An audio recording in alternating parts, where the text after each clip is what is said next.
Good afternoon. Peter Klein, Chief Investment Officer and founder of ALINE Wealth.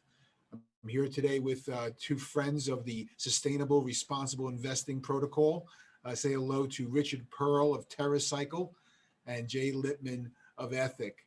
Before we introduce the gentlemen and their firms, allow me to talk a little bit about ALINE Wealth and our effort in the sustainable responsible investing era. So I'm going to share my screen with you now to allow to do just that. Here we go. So we call it alignment, folks, having the portfolio aligned with your values. So let's talk a little bit about who we are at ALINE Wealth. Essentially, we are fiduciaries, putting our clients' efforts ahead of everything else. As we say here at ALINE Wealth, it's clients first and second and third. That's part of our DNA. Also, part of our DNA is understanding and speaking with our clients and acting in a sustainable way. When we look at investments for our clients under the sustainable, responsible lens, we're always looking for investments that have a mirror image, that echo and are responsible to our clients' mission and their values. So be it through the ESG lens, the SRI lens, and even for our foundation clients and to a lesser extent, the family offices that we work with, looking at an impactful lens. So these should not be foreign to anybody on the program today listening in. These are the Sustainable Development Goals by the UN. There are 17 of them. We've often thought of a way to sort of a catchy way of remembering each of them, but they seem to build on their own. When we talk about alignment, and you can excuse the pun there, but it's a effort that we at ALINE Wealth are embracing, whereby we are understanding our clients' values, understanding what makes them tick, what they're interested in, what they're passionate about. And it may be the foundation that they're involved in, or it may be their family office or a pool of capital. But in every instance, it's important for us to understand who our clients are, but not just financially, not just quantitatively, but also emotionally. What's their legacy going to be? What are their values? And then to make sure that the portfolio to which is under our stewardship is aligned with those values. And that's where we get the word alignment. So we want to make sure that we are in alignment. And one of the things that we've been doing in the ethical, sustainable realm is a portfolio of water companies. And we've been managing this portfolio for a decade plus. It's an extraordinary economic background of companies that are playing in the infrastructure, pumps, pipes, valves, metering, as well as the testing area and utilities as well. The water sector has provided our clients with a strong portfolio, but importantly, a sustainable one, which meets a lot of their needs and their value goals. As I mentioned, the economics are compelling. There's a scarcity of water, as many of us know, and we'll get into it perhaps in the discussion with Richard. Huge barriers of entry and a consistent growth through all conditions. So it's been a very interesting area. And for those who would like more information about the water portfolio or our alignment efforts, by all means, feel free to reach out to us at alinewealth.com. And we'll be sure to answer any of your questions. So with that, allow me to unshare and to go back to this and welcome you both to the program. Of course, Richard, I'd like to start with you. If you might give our audience a little background to the Terracycle story, we'd be happy to hear it. I'm happy to share it. Hi, everybody, and thanks for your time and interest. Terracycle is the world leader in the collection and recycling of hundreds of waste streams that no one else recycles.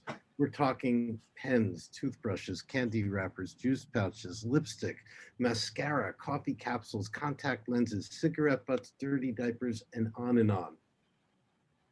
We recycle them and no one else does.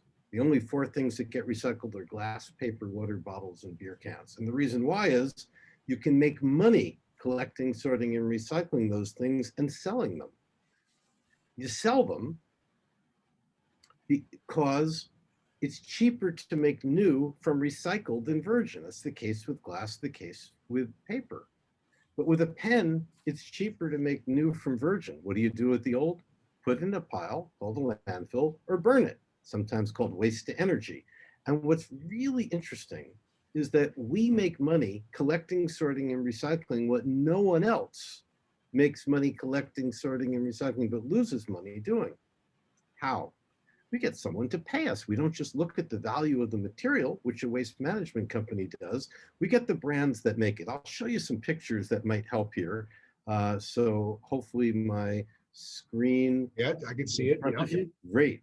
And so moving fast, the main part of our business is the collecting and recycling of things that otherwise wouldn't get recycled. And the new part of our business is a durable packaging system, as you can see there with Haagen-Dazs. Let me see if I can zoom in a little bit there. And you can see the Haagen-Dazs container where we're working with major brands in something called Loop, so that every package gets used again, milkman model. The consumer doesn't pay for the package, they rent it, and therefore the brand invests in a better package, and that's a zero waste system. So I'll show you some pictures because there's a lot to hear about as we move forward here. So Terracycle, as I said, operates in 20 countries, or I may not have said it, and we do Loop, which we're just launching in 6 countries this year, and the ones that are blue, you get both Terracycle and Loop, and in the other countries, it's just Terracycle. I spoke about how we have a unique way to collecting, sorting, and recycling things, and the answer to that is we don't just look to what you can sell the product for.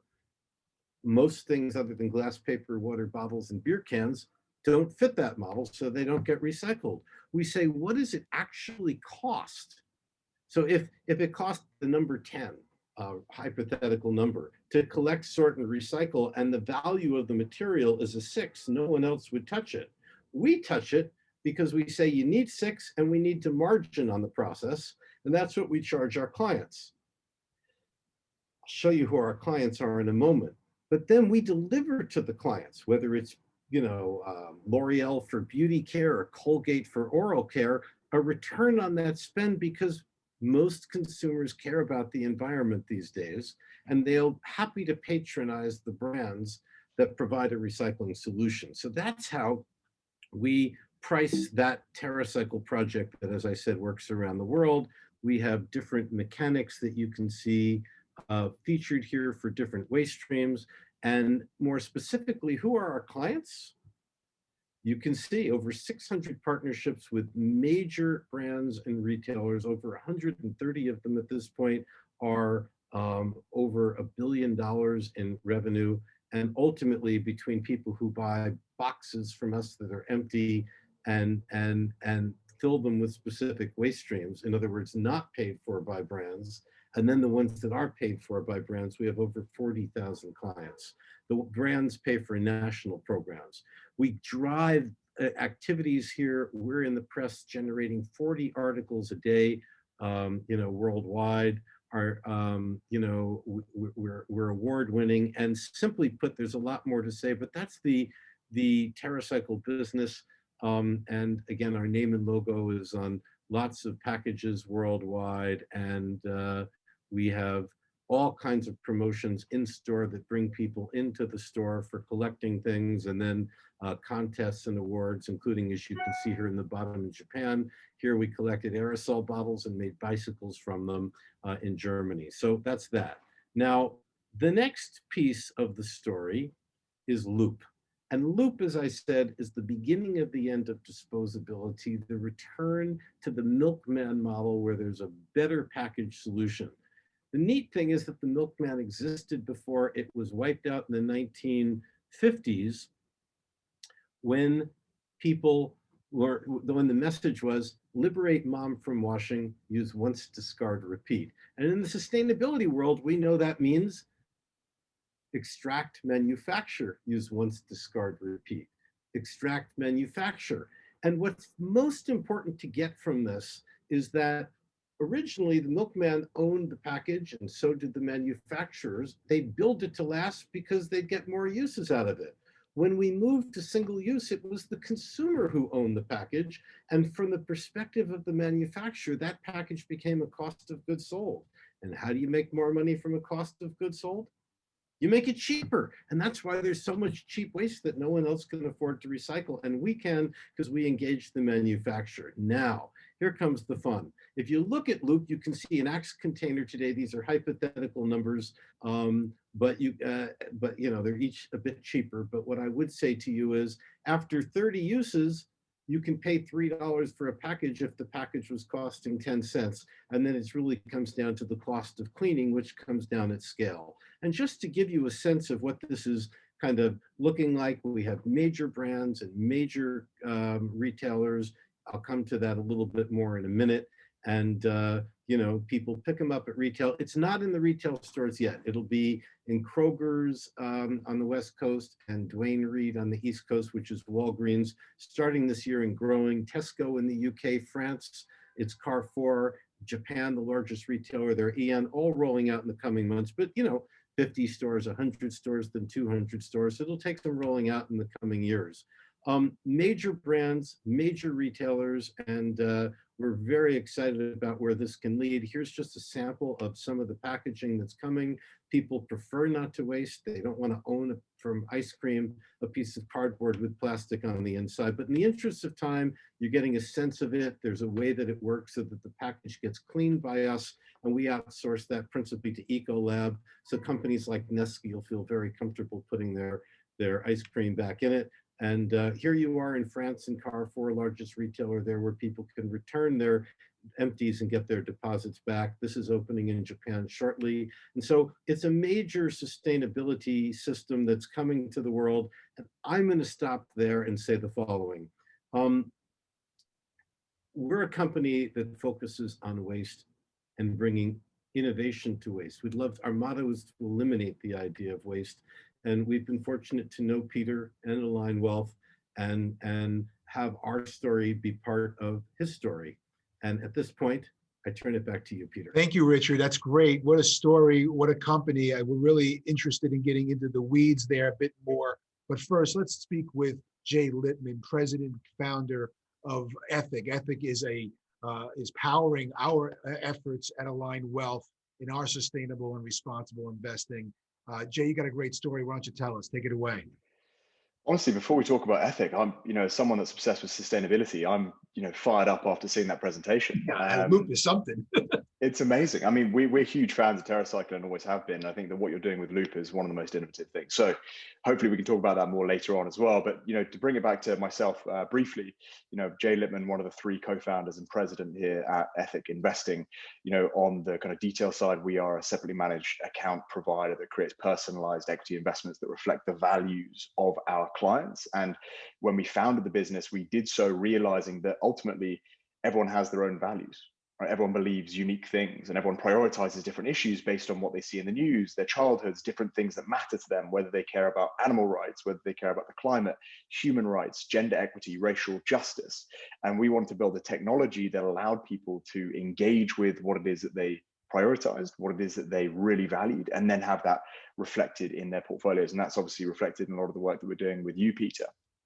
And, to give a little bit more of an anecdote as to, what led us to founding Ethic and to really getting where we are, I think that, looking at the organic food industry as a catalyst for actually helping us in our journey for understanding why we wanted to found a business that created values-aligned investments was realizing that, 10, 20 years ago, if you had asked consumers what they wanted in a product, right? What did they wanted to eat, what they wanted to buy, they wouldn't have said, I want acai bowls and quinoa, right? People didn't know how to spell those things 10, 20 years ago. But if you ask people 10, 20 years ago, what was changing, it wasn't the demand for those things. It was people putting their hands up and saying, all right, well, I want to know what's in my food, right? I want to know what I'm eating. I want to know what I'm feeding my kids, right? I want to know if there's things in there that are not good for them. And that demand for transparency, that putting the hand up, actually led to a demand for cleaner alternatives. And that's what ultimately led us 5 years ago to founding Ethic, was realizing that we wanted transparency into investments, but we didn't see a mechanism for getting that. And so we built Ethic to allow investors to put their hands up and ask, what's in my portfolio? And then ultimately get a portfolio that is more aligned with their values, that is more reflective of what it is that they care about, much like that transition, that demand for organic food, as to, you know, putting us where we are now with a juice bar and a Whole Foods in every street. So I can dive into more detail, Peter, but I wanted to hand it back in the service of time. Well, that's very nice, EJ. Thank you. We'll get into more details on how we power portfolios using Ethic behind the scenes, and it's a great partner for us here at ALINE Wealth, and we appreciate your partnership. Let me go back to Richard and talk a little bit about, you mentioned all the different streams of waste, and there's, you know, there's glass, paper, and certain recyclables. So many other pieces of waste are not recycled.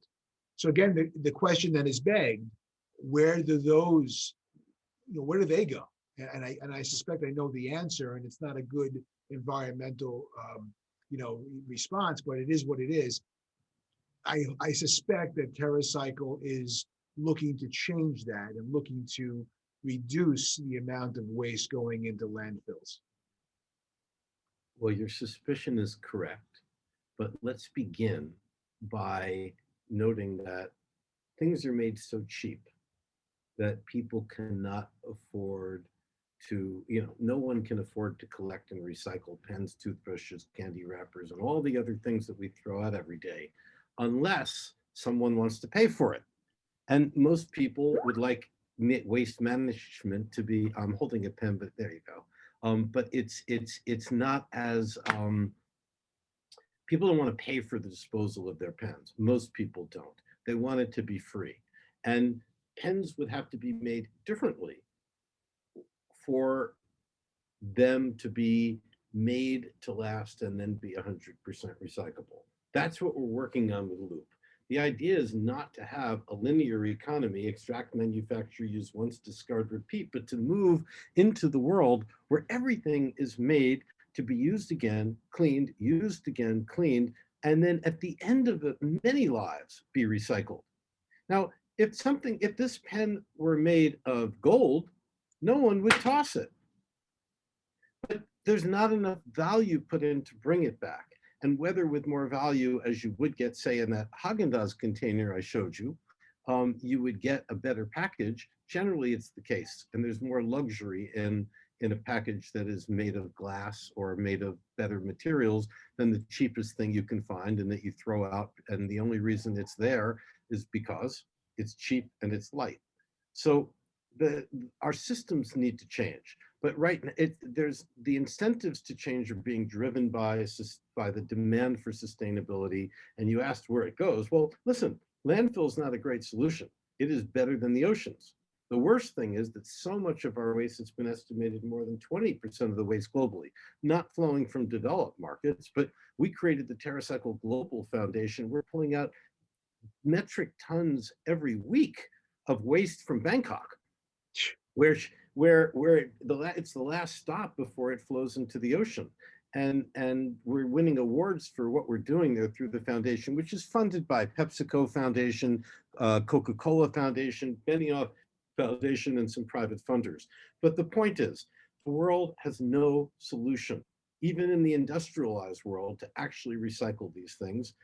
And only the things that can be recycled, generally, I mean, the most valuable thing that's getting recycled right now is either glass or call it water bottles, the PET. And let me tell you, we're at 27% in the US, even though people can make money doing it.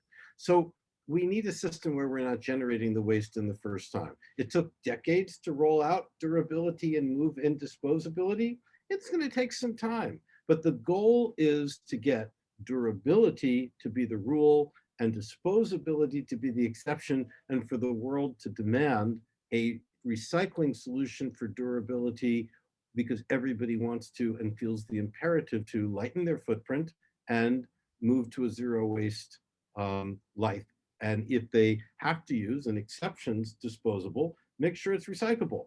I would say it's a perfect storm for Terracycle because we do both of those things. We're not alone in doing it. We're the leader, but there's major opportunity in these areas. Everything can be recycled, everything, for a price. So the question is finding a way to make the economics work. Well, that's right. Right. It all comes down to price and economics and incentives. And we've all seen those horrific pictures of waste piling up on beaches. And what's that large The gyre, the Pacific Gyre. yeah, that huge thing there. It's that whole sort of world that's encompassing in the Pacific Ocean full of waste. Jay, in your world, in our world of investing in ESG, how is it that the landscape has changed from investors' point of view today than it was just 5-10 years ago when it comes to sustainable investing? I mean, it's a fantastic question because even in the last year, you've seen a huge amount of change because of the amount of money that has flowed into sustainable investments as well as sustainable companies, right? We are a venture-backed business. We've raised about $50 million in venture backing that, 5 years ago, we may not have been in that position to raise that money. But, at the more holistic level, what you've seen is a number of the myths around sustainable investing, a lot of the myths around ESG investing actually get pretty substantially dispelled, right? And the biggest of those myths, I think, is that performance issue, right? A lot of investors a number of years ago, when we founded the business, the first question was always, well, I don't want to lose money, right? I like to invest with the climate. I like to invest in a way that's good for human rights, but I don't want to make a concessionary investment. But what has become such a powerful indicator for the market is that people are realizing that values aligned investing, sustainable investing, ESG, whatever you want to call it, is actually a more intentional way to invest by utilizing more data, right? Versus it being specifically about addressing issues, it's a way to look at your index exposure. It's a way to look at a big part of your portfolio and say, well, versus just indiscriminately investing in the S&P 500 or a certain index or benchmark, we're actually going to get that exposure, but by utilizing all the data about the footprint that these companies have around their environmental footprint, their human footprint, whether they are treating their employees fairly, especially during a pandemic, if they're providing worker protections, if they're keeping their employees safe, or if they're simply just a well-run company with good leadership. And so I think in the last 5 years, that performance has actually led a lot of investors to getting a lot more comfortable with this form of investing. And now it's about, how do we do this, right? Do we do this through fund structures? Well, that doesn't necessarily allow you personalization. And that's what's led so many investors in the last, honestly, 12 months to really look at direct indexing, to look at separately managed accounts as a mechanism to say, well, I'm going to get this kind of investing, this kind of exposure, but I'm going to get it in a way that aligns with what I care about, because this is ultimately about my values. And that's what, honestly, technology and data science have allowed us to do at such a scalable level, to provide people the ability to really engage with what it is they do care about, and then ultimately get a portfolio that reflects that. Where I see an intersection between the both of your firms, and why I thought it was such a great opportunity to have you here today on this event, a Zoom event, was the fact that in the case of Terracycle, the modus operandi, if you will, is these companies that are saying, hey, we want to change, we want to work with Terracycle to reduce waste. And Richard, you'll explain how you do that. And then those are the very same companies that might positively screen on ethics work, saying, hey, these companies are making a change for the betterment of society in the environmental movement. So first, to Richard, explain to our listeners how Terracycle is changing, how they're doing recycling in a way that is sustainable. And it's not even recycling. You're going to your companies who are sort of working with you, your clients, and you're saying to them, let's do this program, and that's going to reward you with customers who appreciate your efforts when it comes to sustainability. Is that right, Richard? Yes, it's right. each brand has an interest in maintaining and growing sales and market share. We also know they have a sustainability department that wants them to have the lightest footprint possible, and marketing knows that their consumers, at least some portion of them, would prefer to patronize a brand. It's all about, in part, being a good citizen, and secondarily, about differentiation. So if a company, for example, in oral care, Colgate, says we engage with Terracycle, they allowed the national recycling of oral care, whether that's toothbrushes or toothpaste tubes or otherwise, for all brands. But they're the only ones who can we make it recyclable. They put it on their website, they put it on their packaging.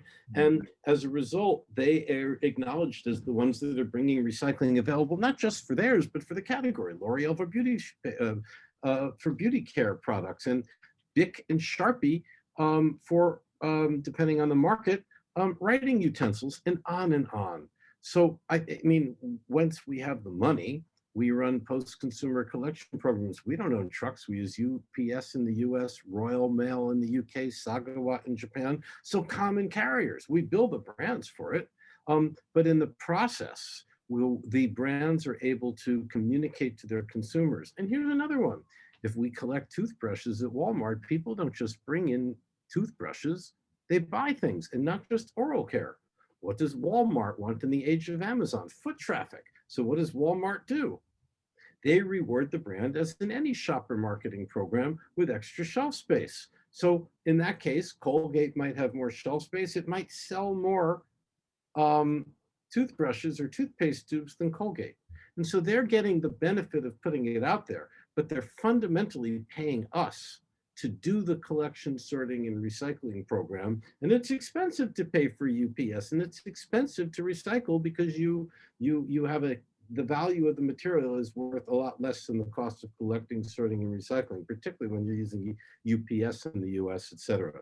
So we have ways that we have a third-party private recycling system. It's not going through municipal.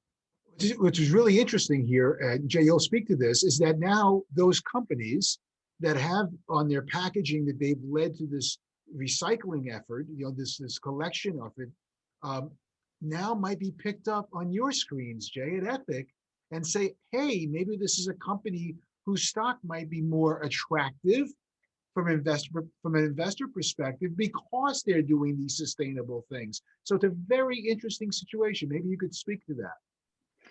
Well, I think that, and to Richard's point as well, this is all part of the same loop of incentives, which starts with the consumer or the investor voting with their dollars, right? What the consumers are reacting to is a new consumer, what the companies are reacting to is a new consumer environment where consumers are making it very clear that they will support the more sustainable of two brands if the options are the same, right? They will put their money behind the company that thinks aligns with their values.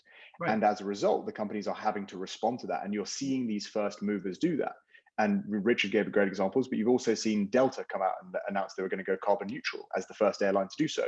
You've seen Microsoft come out and say they're going to go carbon negative, the first company in technology to announce that, right? But that is all a response to consumer demand. And what we do here at Ethic is utilize data across a huge range of different issues to determine which companies are essentially at what stage in that response. And so what we do is we gather data around that carbon exposure, or what kind of packaging they're using, whether it's whether they have waste programs and policies, that aligns a lot with your work, Richard, or how they treat their employees, or how their corporate responsibility. But that data is really the power behind what we're able to do, because we can essentially use that data to determine which companies are the ones that are first movers in working with Terracycle, for example, and which ones are first movers in really creating that infrastructure and leading that industry, or those that are really laggards and not actually putting the investments in. And those leaders and those ones who are first mover advantages are now going to have potentially more traction for their stocks and for their corporate securities, which then leads to perhaps more valuable equity, which they can then use to grow and to reward their investors, etc. So it is an interesting, to borrow a term, Richard, loop that actually works very sustainably to allow these very same companies that are making the sustainable effort happen to actually get rewarded on the back end. So I think it's a real interesting program. Let's talk a little bit about Loop. Richard, if you wanted to Before say we do, I just wanted, if I could, Peter, to comment on that. sure, please. I have a good friend who's been in the energy sector tracking the energy companies that are dealing with carbon, which is, of course, a major source of carbon, better than their competitors. And because of an algorithm and other pieces, he's been able to forecast which ones, and there's a correlation between those that are really walking the talk and making investments today to be lower carbon, and how their performance will be, actual economic performance, which will drive their stock value. So these eco lenses are not just about doing the right thing, it's about doing the right thing for business. And that's just one example. I'm sure Jake could speak at length about others, but it proves your thesis about that loop. Yeah. I mean, sorry to Peter. Go ahead, but please. Yeah. It's just about long-term thinking versus short-term thinking, right? Short-term thinking is borrowing from tomorrow for today's profits. But the companies that are sustainable, however you define sustainability, it's those companies that are thinking, all right, well, if I invest in a more energy efficient factory, yes, there's climate benefits, but more energy efficiency means lower energy costs, right? Okay. Sustainability is just better business. And portfolios that are made on sustainable business are the ones that will outperform in the long term. And you're building portfolios for 30, 40, 50 years, not 5 years. And so that's why sustainable businesses, we believe, will outperform in the long term because of exactly what you're saying, Richard. And the trillions of dollars that have come into ESG and impact investing, and we're talking the largest investment funds at the world that years ago people looked at it and said, those are the bad guys, right? They're not moving into it just because they want to be the good guys and they realize they don't want to fund dinosaurs. They're moving into it because even while the dinosaurs exist, they will get better financial returns. ESG works financially. And apart from the fact that better people want to work with things that aren't harming the environment, but actually improving them, and more people are putting that into their criteria for where they want to work, all other things being equal. And so better returns, better employees, happier people, happier planet, and less risk, not only for the company, but for the environment in which the world operates.